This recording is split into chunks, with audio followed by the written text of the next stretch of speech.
And all eyes are on Biden's state visit with Macron, which comes as tensions are high from the ongoing conflicts overseas. Of course, as well as the breaking news just coming out of Israel that 4 hostages have been rescued this morning. Here with us now, former Arkansas Governor Mike Huckabee. Governor, welcome back. Thank you. Great to be back. And what good news going out of Israel today. Delighted to see that at least 4 people have been rescued alive. That's a great way to start a Saturday. I couldn't agree more. It's a bit of a sigh of relief. Now, with these hostages being released, in your opinion, Governor, how will this affect the ceasefire deal between Israel and Hamas? Well, there's no valid reason to have a ceasefire with Hamas. They're not capable of having an honorable negotiation. And every time something is put on the table, they pretend that they're going to listen to it, they pretend that they're for it, and then they always reject it. There's only one solution. Hamas surrenders. This is like trying to negotiate with the Nazis in World War II. You just don't. You beat them. You defeat them. You eradicate them. What they did is unconscionable. They murdered, butchered, slaughtered Israeli civilians in a surprise attack on Shabbat. And there's no way to deal with these people. They're terrorists. This is not a legitimate government. So I think all this pretense about we've got to work with Hamas, we've got to talk to them. 2 things ought to happen. Hamas surrenders unconditionally, and all the hostages are released. And there's no other alternative here. And then let's quit talking about a 2-state solution, because all that does is reward the actions of Hamas.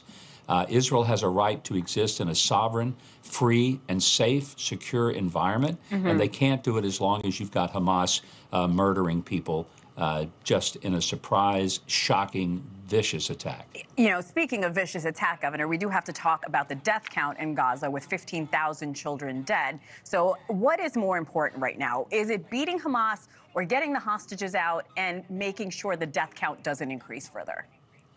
The death count ends today when Hamas surrenders. The only reason there are dead people in Gaza, and by the way, we don't really know what those numbers are, because when Gaza and Hamas reports numbers, usually they're not accurate and they're inflated, and many of the casualties are the result of Hamas putting their civilian people knowingly in the very place that is going to be targeted, that the Israelis continually announce in advance and say, this is where we're going to hit. This is what we're going to do. Get all the civilians out. Get everyone out that you want to save. Truth is, Hamas doesn't want to save people. They want civilian casualties because it helps to play into their narrative that it's the Israelis that are the bad guys.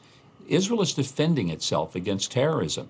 And I just think that when these protesters are marching in Washington, I wish they understood the Middle East a little better. I've been to Israel 100 times, been going since 1973.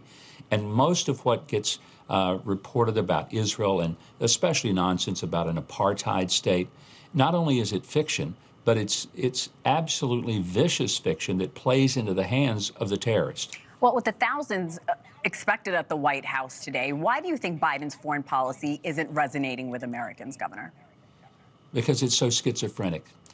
His foreign policy is so unpredictable. On one day, he will say, we have an ironclad relationship with Israel. And the next day, he's trying to tell Benjamin Netanyahu how to prosecute a war against his country and his people.